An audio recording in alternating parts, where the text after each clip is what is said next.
चांद पर लगातार इस उम्मीद से सिग्नल भेजे जा रहे हैं कि वे जागेंगे और एक बार फिर चांद के दक्षिणी ध्रुव के राज्य खोलेंगे। लेकिन अभी यह मुमकिन नहीं हो पाया है।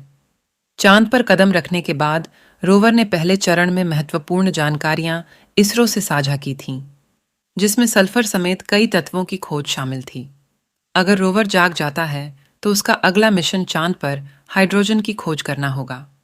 इसके अलावा प्रज्ञान रोवर ने लगभग 100 मीटर की दूरी तय की और चंद्रमा पर कई तत्वों की उपस्थिति का पता लगाया।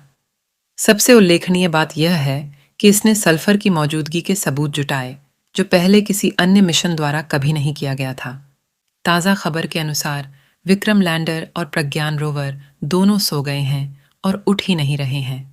वहीं दूसरी ओर इसरो के वैज्ञानिक यह उम्मीद कर रहे हैं कि दोनों जल्दी उठें और उनसे संपर्क किया जा सके। इस स्थिति में विक्रम लैंडर और प्रज्ञान के सोने के पीछे का कारण तापमान का बहुत कम होना हो सकता है। खबरों के अनुसार 20 सितंबर 2023 को इनके लैंडिंग पॉइंट पर सूरज उगा था। उसकी रोशनी भी पहुंची, लेकिन विक्रम और प्रज्ञान की आंखों पर खास असर देखने को नहीं मिला। 2 सितंबर को विक्रम और प्रज्ञान को सुला दिया गया था। अभी यह मुमकिन नहीं हो पाया है। फिलहाल अभी तक इसरो संपर्क साधने में असमर्थ है और उसका कहना है कि इसके जागने की उम्मीद भी कम है।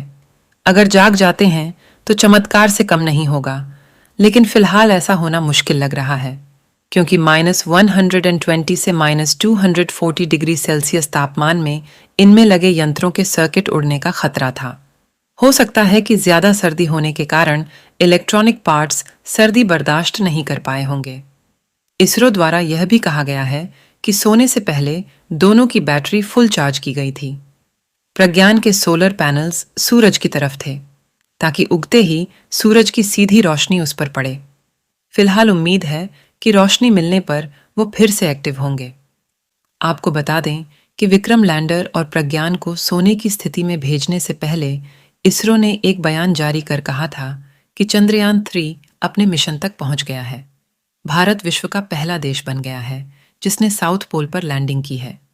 इसके बाद अगर दोनों नहीं भी जागते हैं तो भी वह चांद पर भारतीय चंद्रयान के एम्बेसडर रहेंगे। हमारी यह उपलब्धि है कि 4 देशों की कोशिश के बाद भारत पहला देश है जो यहाँ तक पहुंच पाया है। इसकी लैंडिंग को पूरी दुनिया में करोड़ों लोगों ने देखा। यह हमारे लिए बहुत बड़ी उपलब्धि के साथ साथ गर्व का क्षण था।